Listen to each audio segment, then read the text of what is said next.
चलो बच्चों, तो आज हम लोग ओसी में चैप्टर नंबर 10 शुरू करते हैं, जिसका नाम है इंटरनेशनल ट्रेड। तो सबसे पहले समझें कि इंटरनेशनल ट्रेड मीन्स क्या। जैसे यहाँ पर डेफिनेशन लिखी गई है कि exchange of the product of one country with the another country means foreign trade, या तो इंटरनेशनल ट्रेड। कि जब हम लोग अपना कोई प्रोडक्ट एक्सचेंज करते हैं, मतलब खरीदते या बेचते हैं दूसरे देशों के साथ, तो वो एक तरह का फॉरेन ट्रेड या इंटरनेशनल ट्रेड कहते हैं। हम लोगों ने इससे पहले वाले चैप्टर नंबर 9 में वो इंटरनल ट्रेड के बारे में समझा था। और अब ये इंटरनेशनल ट्रेड है। इंटरनल ट्रेड मतलब कहलाता है कि जो ट्रेडिंग, मतलब जो बिजनेस सिर्फ और सिर्फ एक ही देश के अंदर चलता हो, तो उसे इंटरनल ट्रेड कहते हैं। और अब ये है हमारा इंटरनेशनल ट्रेड। तो इंटरनेशनल ट्रेड मतलब वो ना, कि जहाँ पर बिजनेस, जहाँ पर लेन देन, जहाँ पर एक्सचेंज ऑफ प्रोडक्ट, मतलब परचेस और सेल, वो देश के बाहर होता हो, दूसरे देशों के साथ होता हो, तो वो क्या कहलाता है? इंटरनेशनल ट्रेड कहलाता है। सही बात है ना। तो सबसे पहला पॉइंट तो हमारा ये आता है कि इंटरनेशनल ट्रेड क्यों ज़रूरी है। हर देश में इंटरनेशनल ट्रेड की ज़रूर क्यों पड़ती है? क्या देश में जो है वो इतनी कैपेसिटी नहीं होती कि भाई वो खुद अपना देश चला सके? बाहर के देशों के साथ लेन देन करना या एक्सचेंज करना क्यों ज़रूरी होता है? तो इसके बहुत सारे रीज़न हैं कि इंटरनेशनल ट्रेड ज़रूरी है। उसके लिए बहुत सारे रीजंस हैं। सबसे पहला रीज़न और बेसिक रीज़न तो ये आता है कि पूरे वर्ल्ड में हर कंट्री में सेम रिसोर्सेज नहीं है।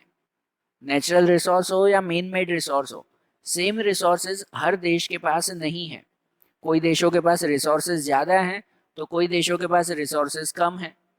और इसी वजह से जिन देशों में या जिन कंट्रीज में रिसोर्सेज कम है ना, तो उन्हें बाहर के देशों से वो रिसोर्स इंपोर्ट करवाने पड़ते हैं, मतलब कि मंगवाने पड़ते हैं वो फिर। इसीलिए इंटरनेशनल ट्रेड क्रिएट होता है, बरोबर ना।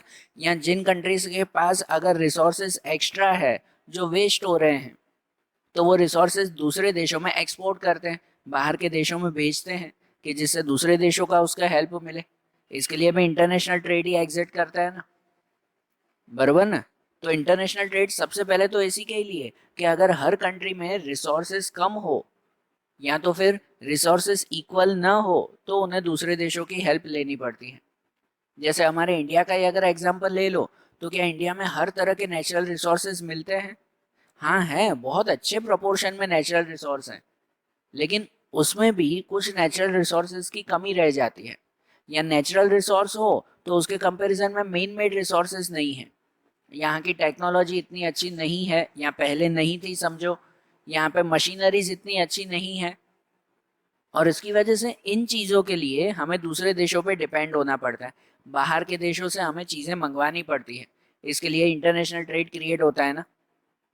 सही बात है ना। और दूसरा, जो चीज़ हमारी कंट्री में एक्स्ट्रा है, तो उसे बाहर के देशों में हम लोग भेज देते हैं, वो भी इंटरनेशनल ट्रेड की वजह से ही। तो एक रिसोर्सेज की वजह से दूसरा इंटरनेशनल ट्रेड क्रिएट होता है, खासकर फॉरेन एक्सचेंज की वजह से। हर कंट्री, इवन समझो भाई कोई बिजनेस ही अगर चल रहा हो, तो कोई भी बिजनेस यही चाहता है ना कि भाई मैं ज़्यादा से ज़्यादा प्रॉफिट कमाऊं, बराबर ना। हर बिजनेस का मेन मोटिव तो यही होता है ना कि भाई प्रॉफिट कमाना। और पूरे देश में जितने भी बिजनेस चल रहे हैं, हर बिजनेस का यही मोटिव रहता है, प्रॉफिट कमाना।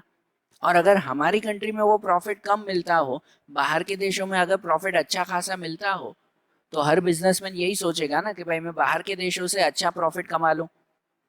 सही बात कि नहीं। उसके लिए भी इंटरनेशनल ट्रेड की हेल्प लेनी पड़ती है। या कहो इंटरनेशनल ट्रेड शुरू होता है।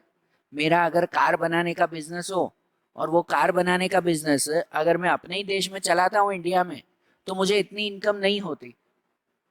लेकिन वही मैं अपना बिजनेस अगर पूरे वर्ल्ड में एक्सपांड करता हूँ, पूरी दुनिया में हर देशों में मैं अपनी कार बेचूंगा, तो मेरा बिजनेस कितना बड़ा हो जाएगा, और कितनी अच्छी इनकम मुझे मिलेगी, और मेरे थ्रू इनडायरेक्टली गवर्नमेंट को भी मिलेगी, बराबर ना। गवर्नमेंट को भी तो इसकी अच्छी खासी इनकम मिल जाएगी ना। तो फॉरेन एक्सचेंज के लिए भी ये इंटरनेशनल ट्रेड किया जाता है, बराबर।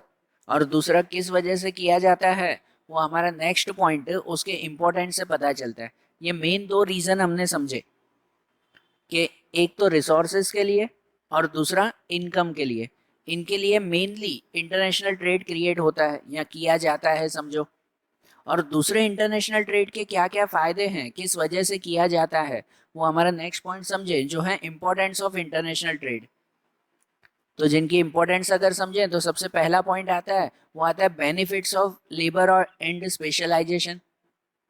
कि इंटरनेशनल ट्रेड की वजह से हर देश को डिवीजन ऑफ लेबर की फैसिलिटी मिलती है, या कहो बेनिफिट मिलता है, और स्पेशलाइजेशन का बेनिफिट मिलता है।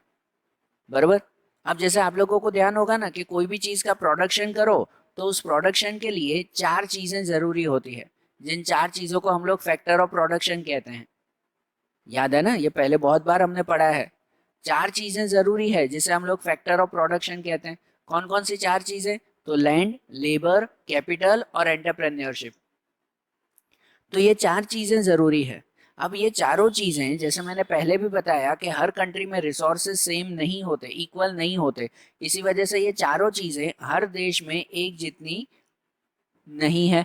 कोई देशों में ये चीजें ज्यादा हैं तो कोई देशों में कम है। इसकी वजह से जिन देशों में ये चीजें ज्यादा है ना, या समझो फैक्टर ऑफ प्रोडक्शन अगर ज्यादा है, तो वो बाहर के देशों में एक्सपोर्ट करते हैं, बाहर के देशों में बेचते हैं। बराबर ना। ये डिवीजन ऑफ लेबर कहलाया कि सपोज हमारी कंट्री में जो है वो लेबर ज्यादा है। बराबर। लैंड, कैपिटल, लेबर और एंटरप्रेन्योर में लेबर ज्यादा है हमारी कंट्री में। तो क्या किया जाएगा, यहाँ के लेबर्स बाहर की कंट्री में एक्सपोर्ट किए जाते हैं। मतलब यहाँ के लोग बाहर के देशों में जाकर काम करते हैं।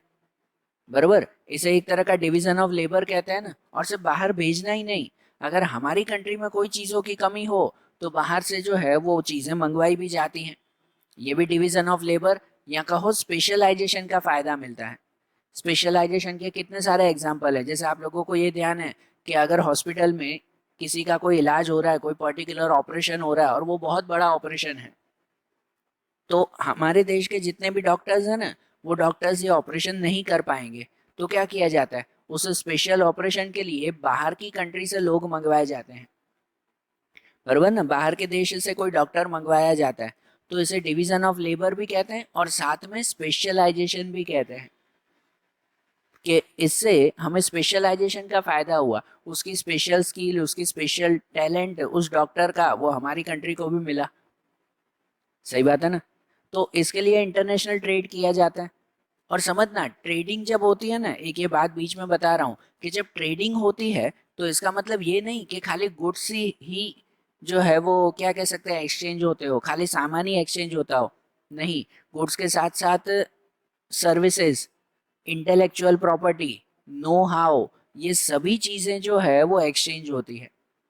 गुड्स के साथ साथ सर्विस, भले ट्रांसपोर्ट की सर्विस हो या दूसरी सर्विसेज हो, या तो फिर इंटेलेक्चुअल प्रॉपर्टी मतलब कि नॉलेज देना, ये स्पेशल स्किल देना, जैसे डॉक्टर को मंगवाना, तो वो डॉक्टर आकर क्या काम करता है, अपनी स्किल, अपना टैलेंट लेकर आया ना वो। बराबर ना। या तो know how, know how means कोई काम कैसे करना है, जो कोई एक नई मेथड जो दूसरे देशों को न आती हो, कोई एक देश को आती है, तो वो बाकी के देशों को ये मेथड सिखाएगा। तो इसे भी इंटरनेशनल ट्रेड ही कहते हैं। तो जैसे पहली इंपॉर्टेंस हमने देखी, benefit of division of labour and specialisation, वैसे दूसरा आता है development of under developed countries. International trade से ये फायदा होता है कि जो अंडर डेवलप्ड कंट्रीज हैं, या तो जो डेवलपिंग कंट्री है, जो खुद अपने बेस पर जो है वो पूरा डेवलपमेंट खुद का नहीं कर पाती, या तो समझो उनका डेवलपमेंट स्लो हो जाता है, तब उस वक्त जो है वो इंटरनेशनल ट्रेड ही काम आता है। बरोबर। जैसे हमारी कंट्री का एग्जांपल ले लो, हमारे भारत देश का।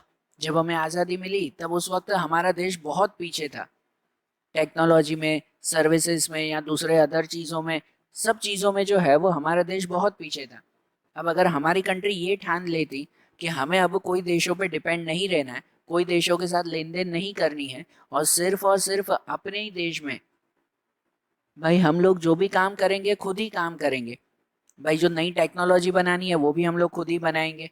अगर सब काम देश खुद ही करना चाहता, तो आज जो हमारे यहाँ पर टेक्नोलॉजी चल रही है ना, जैसे मोबाइल्स की टेक्नोलॉजी है, इंटरनेट की टेक्नोलॉजी है, कंप्यूटर की टेक्नोलॉजी है, उसके अंदर कितनी सारी चीज़ें अब जो है वो घर बैठे हो जाती है। क्या इतनी सारी टेक्नोलॉजी हमारा देश खुद ब खुद बना पाता?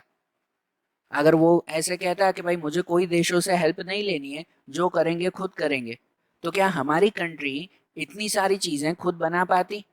शायद बना भी पाती, लेकिन उसमें टाइमिंग कितना निकल जाता, बराबर।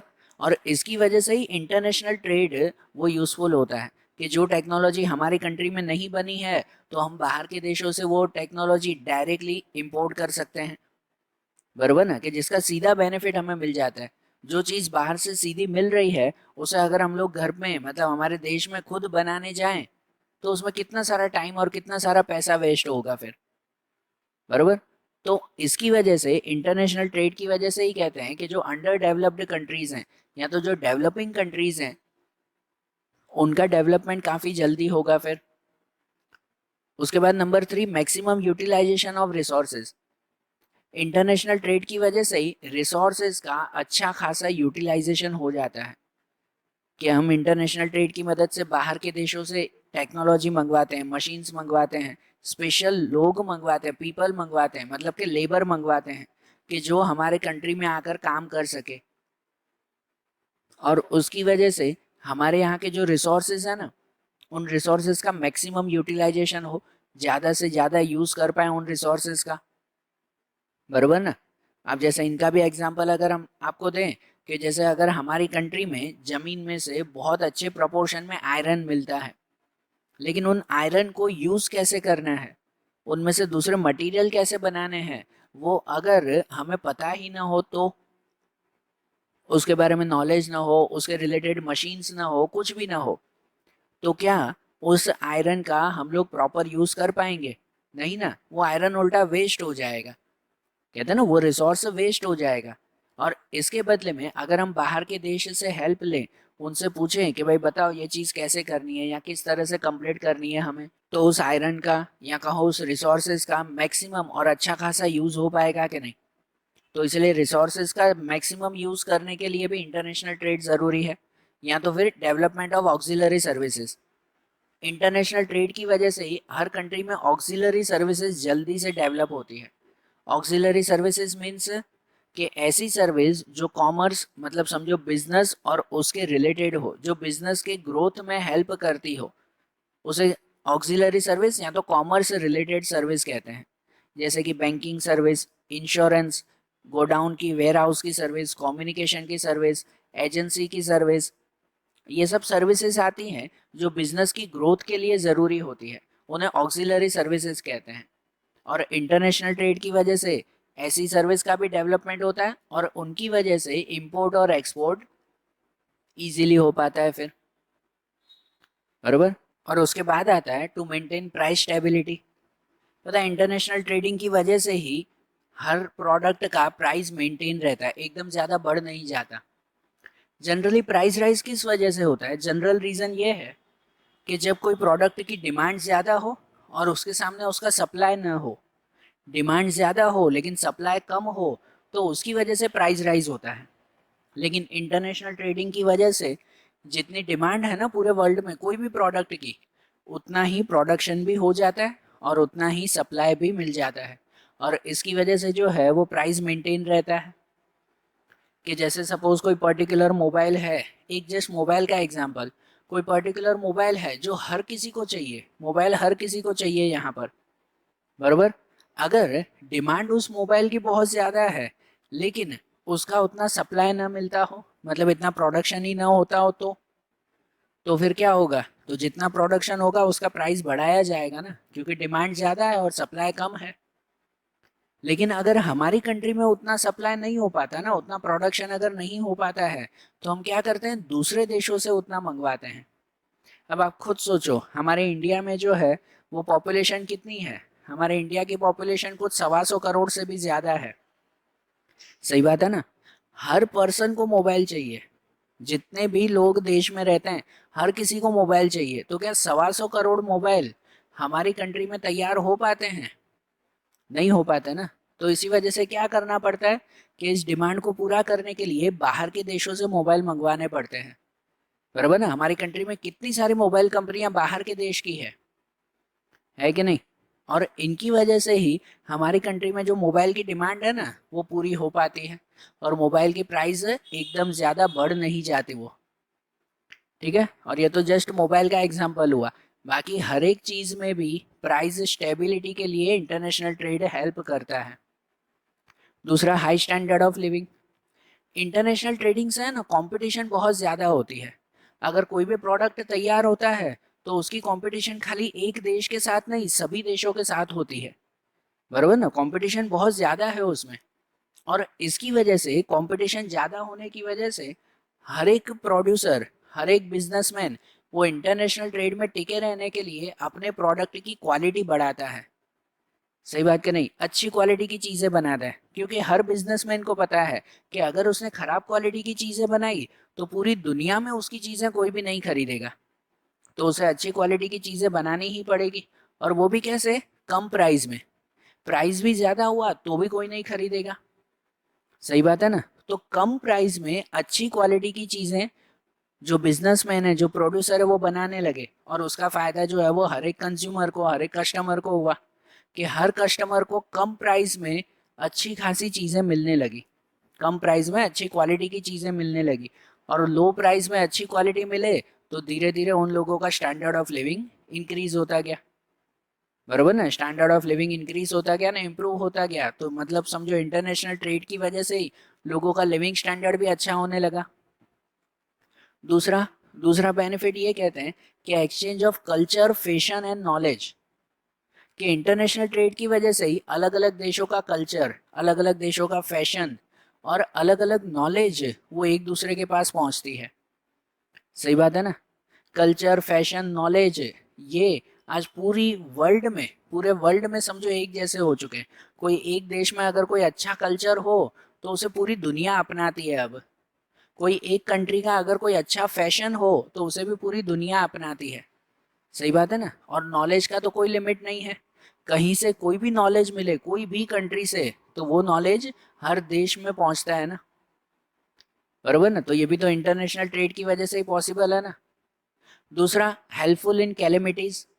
हेल्पफुल इन कैलेमिटीज, इसका मतलब कि भाई इंटरनेशनल ट्रेड की वजह से ही कोई भी कंट्री में अगर कोई नेचुरल कैलेमिटी आ जाती हो ना, जैसे कि अर्थक्वेक, साइक्लोन आ जाता हो, एपिडेमिक या दूसरी कोई प्रॉब्लम अगर आती हो, तो उस वक्त इंटरनेशनल ट्रेड की वजह से ही एक देश दूसरे देश को हेल्प कर सकता है, बरोबर ना।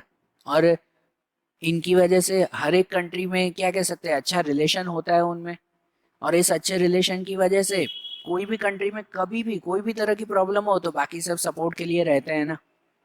अब जैसे हमारी इंडिया में पहले प्रॉब्लम थी कि पहले के टाइम में हमारे इंडिया में एग्रीकल्चर वो टोटली मॉनसून के ऊपर डिपेंड होता था, मतलब बारिश के ऊपर डिपेंड रहता था हमारा एग्रीकल्चर। और इसकी वजह से जब 2-3 साल अगर बारिश न होती या बहुत कम पड़ती ना, तो हमारी कंट्री में ड्रॉट की सिचुएशन आ जाती, अकाल पड़ जाता। तब उस वक्त हमारी कंट्री में ऐसी हालत हो जाती कि भाई जितनी पॉपुलेशन हो ना, पूरी कंट्री की पॉपुलेशन, उसके लिए पूरा खाना भी नहीं मिलता था, और हमें हमें खाना बाहर के देशों से इंपोर्ट करवाना पड़ता था। तो सोचो, ऐसी ड्रॉट जैसी सिचुएशन में बाहर की कंट्री में से ही हमें हेल्प मिलती है ना, इंटरनेशनल ट्रेडिंग की वजह से ही हेल्प मिलती है। और सिर्फ हमने हेल्प ली नहीं, दी भी है काफ़ी जगह पर। जब जापान में, श्रीलंका में, बांग्लादेश में, हमारे पड़ोसी देशों की बात कर रहा हूँ, उसमें जब भी नेचुरल कैलेमिटीज आई है ना, तो हमारे इंडिया ने सबसे पहले उन देशों को हेल्प की है। जब जापान में सुनामी आई थी, श्रीलंका में बाढ़ आई थी, बांग्लादेश में जब जो है वो दूसरे नेचुरल कैलेमिटीज हुई थी, तब उस वक्त हमारे देश ने ही सबसे पहले उन्हें हेल्प की थी। तो सोचो, इंटरनेशनल ट्रेड की वजह से एक दूसरी कंट्रीज का सपोर्ट मिलता है ना। और दूसरा, world as a market. International trade से ये फायदा होता है कि पूरा वर्ल्ड जो है वो एक मार्केट की तरह रह जाता है। मतलब कोई तरह की जो है वो बॉर्डर्स की लिमिट नहीं, कोई तरह की कंट्री की लिमिट नहीं, कोई चीज़ की लिमिट नहीं रहती। जो प्रोडक्ट एक कंट्री में बनता हो तो वो प्रोडक्ट दुनिया के कोई भी कोने में जाकर मिल सकता है उसे, बरोबर ना। आज आपको भी घर बैठे बैठे अगर अमेरिका से भी कोई प्रोडक्ट मंगवाना हो तो मंगवा सकते हो ना। सही बात है कि नहीं? कि यहाँ घर बैठे बैठे अगर आपको जो है वो चाइना से कोई चीज़ें मंगवानी हो तो मंगवा सकते हो। तो बोलो, पूरा वर्ल्ड जो है वो एक मार्केट की तरह बन चुका है ना। पूरा वर्ल्ड एक ट्रांसपेरेंट हो चुका है, कि जहाँ पर कोई चीज़ की अब लिमिट नहीं है इस इंटरनेशनल ट्रेड की वजह से। सही बात है ना? तो देखो, इंटरनेशनल ट्रेड के इतने सारे बेनिफिट्स हमने देखे ना। अब उसके बाद एक पॉइंट आता है, जो पॉइंट है incentive for export trade. Incentive for export trade. अब सुनना ये पॉइंट, हमारी कंट्री में हमेशा से एक्सपोर्ट से ज़्यादा इंपोर्ट हुआ है। हमारी कंट्री में जो है वो रिसोर्सेज हमेशा से है, भले ही जरूर रिसोर्सेज ज़्यादा है लेकिन उनका यूटिलाइजेशन बहुत कम है। और इसकी वजह से यहाँ पर प्रॉपर टेक्नोलॉजी नहीं है, प्रॉपर मशीनरीज नहीं है, तो हमें हमेशा चीज़ें बाहर से मंगवानी पड़ती है। यहाँ से बाहर जाती नहीं है चीज़ें। जितनी चीज़ें बनती है ना उतनी अच्छी क्वालिटी की चीज़ें नहीं बनती हमारे देश में कि हम लोग बाहर की कंट्रीज़ में एक्सपोर्ट कर सकें। और जितनी बनती हैं जो एक्सपोर्ट करने लायक हैं चीज़ें, तो उन चीज़ों को इतना ज़्यादा टैक्स लगता है, इतने ज़्यादा रूल्स रेगुलेशंस फॉलो करने पड़ते हैं बाहर की कंट्री में भेजने के लिए, मतलब एक्सपोर्ट करने के लिए, कि जिसकी वजह से भी कितने सारे बिजनेसमैन जो है वो मना कर देते हैं। अब सपोज मेरे अगर जो है वो कोई कपड़े का बिजनेस हो, जस्ट एग्जांपल पे मेरा अगर कपड़े का बिजनेस है, मेरी कंट्री में अच्छा खासा चल रहा है, अगर मुझे बाहर के देश में भी बेचना है ना मेरा कपड़ा, बराबर, तो उसके लिए गवर्नमेंट के बहुत रूल्स रेगुलेशंस फॉलो करने पड़ते हैं। इसकी वजह से कितनी बार मेरी इच्छा ही मर जाती है कि छोड़ो ना यार, अपने देश में काम करेंगे खुश रहेंगे, बाहर के देशों में कोई झंझट नहीं करना है। पता है ना, हमारी कंट्री में यही बोला जाता है, छोड़ो ना बाहर के देशों में कौन एक्सपोर्ट करे, अपने देश में ही बिजनेस करो, वो खुश रहो। तो अगर सभी बिजनेसमैन यही सोचते रहे तो हमारी कंट्री में फॉरेन एक्सचेंज मिलेगा कैसे, बाहर की कंट्री की इनकम आएगी कैसे। और अगर हमारी कंट्री में सिर्फ इंपोर्ट होता रहा, सिर्फ बाहर से मंगवाते रहेंगे, बाहर को सिर्फ बेचेंगे नहीं, तो हमारी कंट्री का कर्जा बढ़ता जाएगा, बराबर ना, हमारे सिर के ऊपर डेप्ट आता जाएगा, कर्जा हो जाएगा वो। और उन्हें फिर उतारने के लिए भी जो है वो बहुत मेहनत करनी पड़ेगी, या तो फिर बहुत मुसीबतें उठानी पड़ेगी। इसलिए हमारी कंट्री में भी एक्सपोर्ट करना ज़रूरी है, बराबर ना, एक्सपोर्ट करना, बाहर के देशों में भेजना कंपलसरी है, ज़रूरी है। और बाहर के देशों में एक्सपोर्ट हमारी कंट्री का ज़्यादा हो ना, तो इसके लिए गवर्नमेंट बहुत सारी बेनिफिट्स अब देना शुरू कर रही है। ठीक है, बहुत सारे बेनिफिट देना शुरू करती है, बहुत सारे फ़ायदे अब हमें दे रही है हर बिजनेसमैन को, कि जिससे हमारे यहाँ पर एक्सपोर्ट बढ़े। और वो गवर्नमेंट के दिए हुए फ़ायदे उन्हें कहते हैं एक्सपोर्ट इंसेंटिव्स।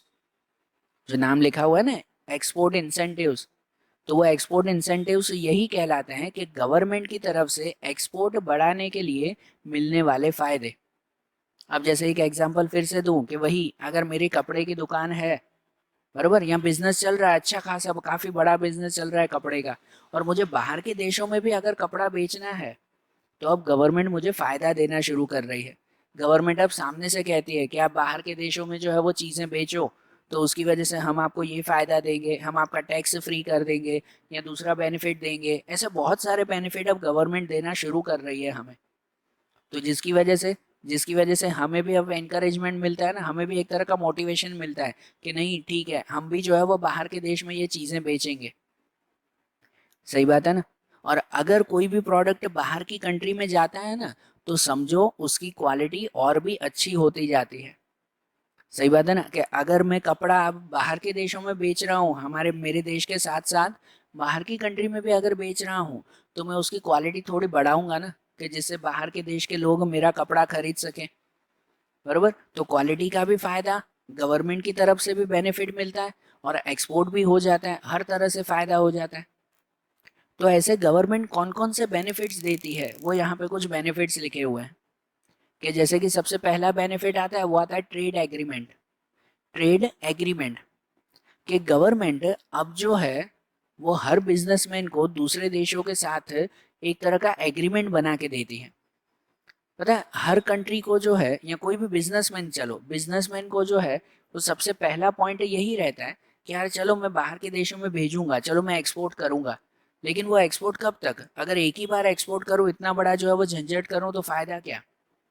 जैसे वही मैं एग्जांपल हर एक में कंटिन्यू करूंगा कि अगर मेरा कपड़े का बिजनेस है, और चलो मुझे बाहर अमेरिका तक जो है वो कपड़ा भेजना है, तो अगर मैं एक ही बार मुझे ऑर्डर मिले कि चलो एक बार जो है वो 1 करोड़ का कपड़ा जो है वो बाहर भेजो, तो ठीक है। अगर एक ही बार जो है वो मुझे ये क्या कह सकते हैं ऑर्डर मिले ना अमेरिका से, तो वो फिर फायदे कारक नहीं कहलाता।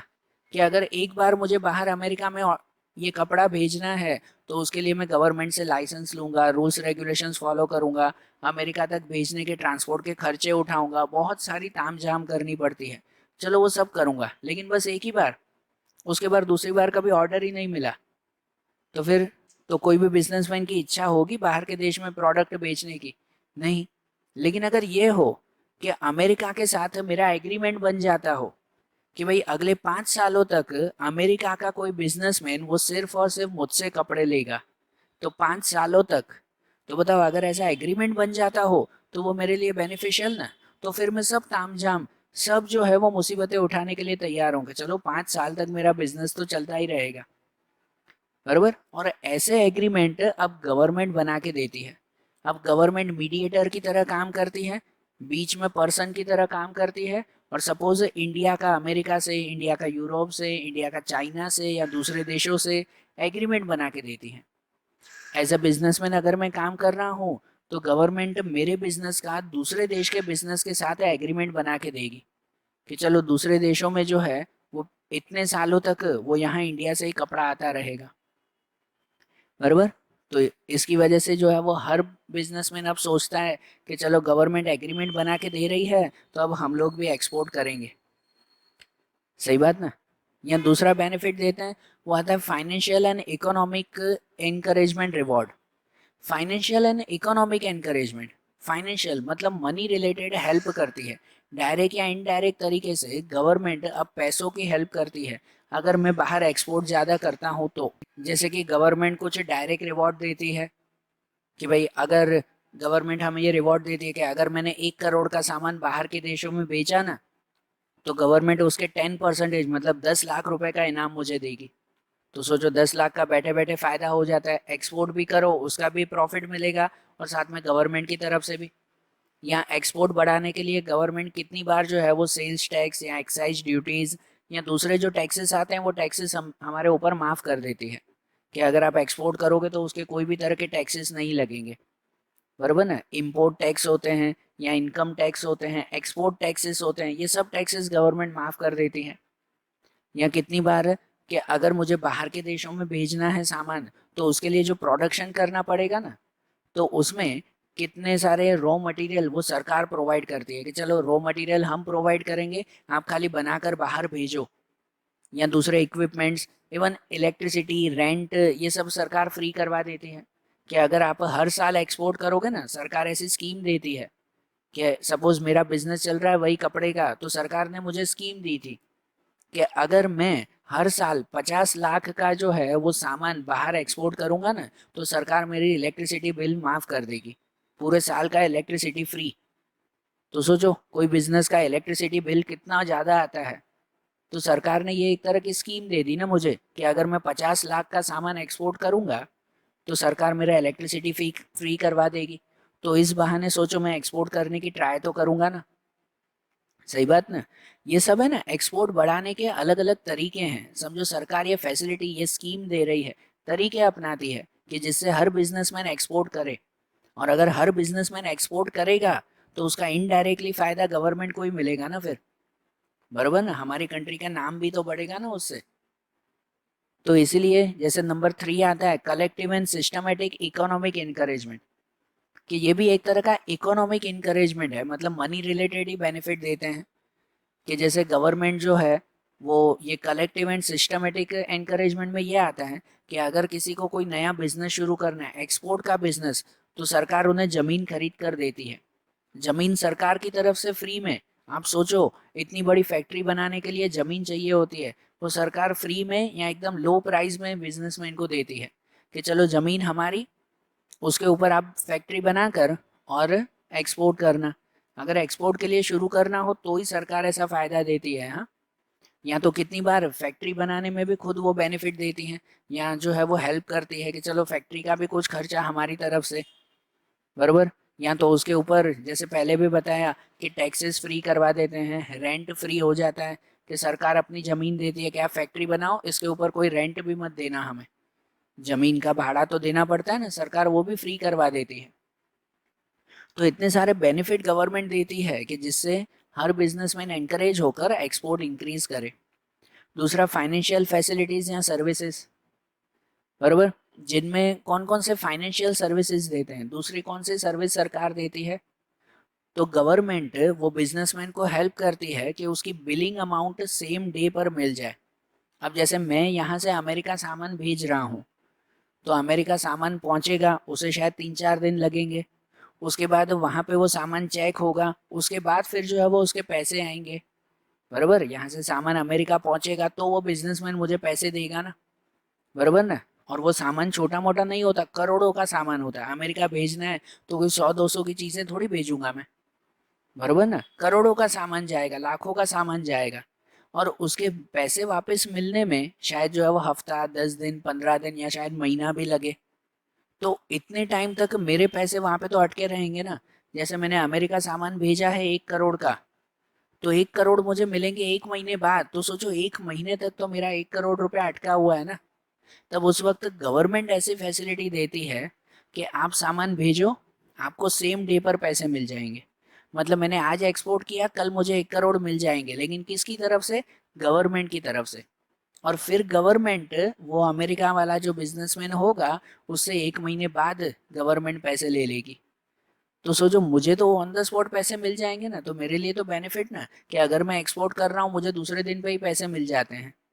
तो इसलिए मैं ज़्यादा एक्सपोर्ट करने की कोशिश करूँगा, बरोबर। या दूसरा, एक्सचेंज रेट में जो फ्लक्चुएशन आते हैं, उसमें भी गवर्नमेंट फैसिलिटीज़ देती है। पता है ना, हम कोई बाहर के देश में अगर सामान बेचते हैं ना, तब उस वक्त करेंसी चेंज होती है। और अगर करेंसी चेंज होती है, तब उस वक्त बहुत सारी प्रॉब्लम क्रिएट होती है। कि जैसे सपोज पॉइंट ऐसा आया कि भाई मैंने यहाँ पे अमेरिका सामान भेजा, वही एग्जांपल कंटिन्यू कर रहा हूँ, कि मैंने अमेरिका सामान भेजा, तब उस वक्त जो है वो उसकी प्राइस, डॉलर की प्राइस कुछ 68 के आसपास चल रही थी, कि चलो 68 रुपीज़ का डॉलर था। मतलब मैं यहाँ से सामान जो भी भेजूंगा तो मुझे 68 रुपीज़ के हिसाब से पैसे मिलेंगे। लेकिन वो सामान जब तक वहाँ पहुँचा ना, 7 दिन बाद वहाँ पे पहुँचा, या उसने जब पैसे दिए भाई 15 दिन बाद, तब उस वक्त डॉलर की प्राइस जो है वो 65 रुपीज़ हो गई। डॉलर की प्राइस 65 रुपीज़ हो गई। मतलब मैंने तो सोचा था मुझे पैसे मिलेंगे 68 के हिसाब से, और मिलने लगे 65 के हिसाब से। तो इसकी वजह से तो मुझे हज़ारों लाखों का नुकसान हो जाता है, बरोबर ना। काफ़ी नुकसान हो जाता है, ये जो है वो फ्लक्चुएशन हो जाता है तब। और इसका कोई कंट्रोल भी नहीं, ना उसमें अमेरिका वाले बिजनेसमैन की गलती है, ना हमारी गलती है। ये तो भाई एक्स डॉलर का रेट तो हमेशा चेंज होता ही रहता है ना। और उस चेंजेस की वजह से कितना बड़ा नुकसान कितनी बार हमें भुगतना पड़ता है। तब ऐसे वक्त सरकार फैसिलिटी देती है कि अगर ऐसा कुछ हुआ ना, तो बाकी के पैसे सरकार देगी। मतलब अगर प्राइस भले उस वक्त 65 ही हो गया ना, तो भी जो 3 रुपए का फर्क आएगा, बराबर, वो सभी फर्क कौन देगी? सरकार देगी हमें। तो ऐसा गवर्नमेंट बेनिफिट देती है, बराबर। दूसरा, कि भाई इंपोर्ट एक्सपोर्ट के लिए स्पेशल फैसिलिटीज गवर्नमेंट जो है वो क्रिएट करती है। गवर्नमेंट गारंटी देती है, बीच में गारंटर बनती है, कि भाई बाहर के देश में आप जिसको भी सामान भेजोगे ना, वो आपको पूरे पैसे टाइम टू टाइम देगा। और अगर वो पैसे नहीं देगा, तो हम आपको दे देंगे। क्योंकि मैं अगर यहाँ से अमेरिका सामान भेज रहा हूँ, तो मुझे एक डर लगता है ना, कि यार सामने बिजनेसमैन जो है वो भाग गया तो, यहाँ से मैं अमेरिका थोड़ी उसे पकड़ने जाऊंगा, वो उसने पैसे ही नहीं दिए तो। तब उस वक्त गवर्नमेंट गारंटर की तरह काम करती है। गवर्नमेंट कहती है कि आप कोई बात नहीं, आप जो है वो एक्सपोर्ट करो, और अगर कुछ भी प्रॉब्लम हुई तो भाई हम बैठे हैं। अगर सामने वाले ने पैसे नहीं भी दिए तो हम आपको पैसे देंगे। ऐसा गवर्नमेंट सपोर्ट देती है। या इनके बाद आता है non economic facilities. Non economic मतलब कि मनी रिलेटेड नहीं, लेकिन अदर फैसिलिटीज़ देती है। अदर फैसिलिटीज़ में आती है कि गवर्नमेंट हमें रिसर्च में हेल्प देती है, बराबर ना। या तो फिर गवर्नमेंट हमें जो है वो क्या कह सकते हैं, कि दूसरे लेबर की फैसिलिटीज़ देती है। मतलब मुझे यहाँ से अगर एक्सपोर्ट करना है, तो मुझे प्रोडक्शन करना पड़ेगा, तो कहाँ से रॉ मटेरियल मिलेगा, कहाँ से मुझे मजदूर मिलेंगे, कहाँ से एक्सपर्ट लोग मिलेंगे, तो ये सब सरकार देती है। सरकार पैसे नहीं देती, रास्ता बताती है कि आप ऐसे काम करो, बरोबर ना। कि भाई मुझे कौन से देश में मैं भेजूँ, या कौन से देश में मैं सामान बेचूँ तो मुझे ज़्यादा प्रॉफिट होगा, तो सरकार वो रिसर्च करके हमें देती है, कि देखो आप इस देश में बेचोगे ना तो आपको प्रॉफिट ज़्यादा होगा। तो सरकार ने पैसों की हेल्प नहीं दी, एक तरह का सपोर्ट दिया खाली। या गवर्नमेंट जो है वो हर साल अवार्ड देती है, कि भाई पूरी इंडिया में जिसने भी सबसे ज़्यादा एक्सपोर्ट किया होगा ना पूरे साल में, तो उसको गवर्नमेंट की तरफ से अवार्ड या कुछ इनाम मिलेगा, बरोबर। और आज भी होता है ये, जितने भी बिजनेसमैन इंडिया में काम करते हैं उसमें से सबसे ज़्यादा एक्सपोर्ट जो साल में करेगा ना, तो उसे गवर्नमेंट की तरफ से अवार्ड मिलता है। तो इनकी वजह से भी लोग जो है वो ट्राई करते हैं ना कि भाई ज़्यादा से ज़्यादा एक्सपोर्ट बढ़ाएं वो। बरोबर। तो ये सब फैसिलिटीज़ भी गवर्नमेंट की तरफ से प्रोवाइड होती हैं। या फिर आते हैं special economic zone. Special economic zone, तो अब ये क्या है, ये नया पॉइंट समझना। स्पेशल इकोनॉमिक जोन ये कहते हैं कि गवर्नमेंट ने 2005 में ये लॉ तैयार किया था स्पेशल इकोनॉमिक जोन का, और जिसकी शुरुआत 2006 10 फरवरी से हुई थी। 10 फरवरी 2006 तब से ये जोन शुरू हुए थे। और इन जोन का मेन मकसद ये था कि जब भी हम लोग इंपोर्ट या एक्सपोर्ट करते हैं ना, तब इंपोर्ट और एक्सपोर्ट करते वक्त बहुत सारे टैक्सेस, बहुत सारे रूल्स रेगुलेशंस फॉलो करने पड़ते हैं। तब उस वक्त गवर्नमेंट ने हमारे इंडिया के कुछ ऐसे जोन तैयार किए, मतलब कुछ ऐसे एरिया तैयार किए कि आप अगर उस एरिया में से कुछ भी इंपोर्ट या एक्सपोर्ट करते हो ना, तो आपको टैक्सेस कम लगेंगे या तो बिल्कुल नहीं लगेंगे। बरोबर ना। सरकार ने ऐसे कुछ एरिया तैयार कर लिए जिसे जोन नाम दिया, जोन, इकोनॉमिक जोन, कि जिस एरिया में से अगर हम इंपोर्ट या एक्सपोर्ट करते हैं ना, तब उस एरिया में से हमें इंपोर्ट एक्सपोर्ट के टैक्स नहीं लगते या तो बहुत ही कम लगते हैं। ऐसे कुछ special export processing zone, free trade zone, free port, industrial zones, ये सब हमने तैयार किए, मतलब सरकार ने तैयार किए। बरोबर। जैसे कि हमारे सूरत में हजीरा पोर्ट है, हजीरा है, वो हजीरा को गवर्नमेंट ने स्पेशल इकोनॉमिक जोन तैयार किया है। अगर हमारे गुजरात के और कोई पोर्ट में से और कोई जगह से अगर हम लोग बाहर के देश से सामान भेजते हैं ना, तो हमें बहुत सारे टैक्स भरने पड़ते हैं। लेकिन अगर हजीरा के थ्रू जो है वो हम लोग सामान भेज रहे हैं ना, तो हमें टैक्स नहीं भरने पड़ेंगे या तो बहुत कम भरने पड़ेंगे। तो सोचो, गवर्नमेंट के इस बेनिफिट की वजह से लोग ज़्यादा से ज़्यादा ये सोचेंगे ना कि चलो हम लोग जो है वो हजीरा में से सामान भेजते हैं तो हमें टैक्स भी नहीं लगेगा। ठीक है ना। इसे स्पेशल इकोनॉमिक जोन नाम दिया गया।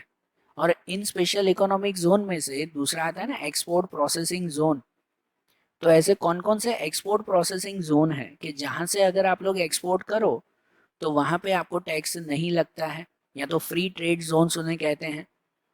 तो ऐसे जो है वो हमारी कंट्री में टोटल 8 जोन्स तैयार किए गए हैं। कितने जोन? 8 जोन, 8 प्लेसेस तैयार किए गए हैं। सुनना ध्यान से नाम उसमें, कि जिसमें जो है वो गुजरात में कंडला, मुंबई में सांता क्रूज, इसके अलावा फाल्ता, नोएडा, कोचिन, चेन्नई, विशाखापट्टनम, दूसरा कोसिंद्रा जो द्वारका के पास में है, और भरूच के पास में है दहेज। तो ये सब प्लेसेस हैं, ये सब पोर्ट हैं, सी बीच कहते हैं ना, समुद्र किनारा, कि भाई यहाँ पर, यहाँ से अगर हम लोग एक्सपोर्ट करते हैं ना, बाहर के देश में भेजते हैं, तो वहाँ पे बिल्कुल भी टैक्स नहीं लगता है।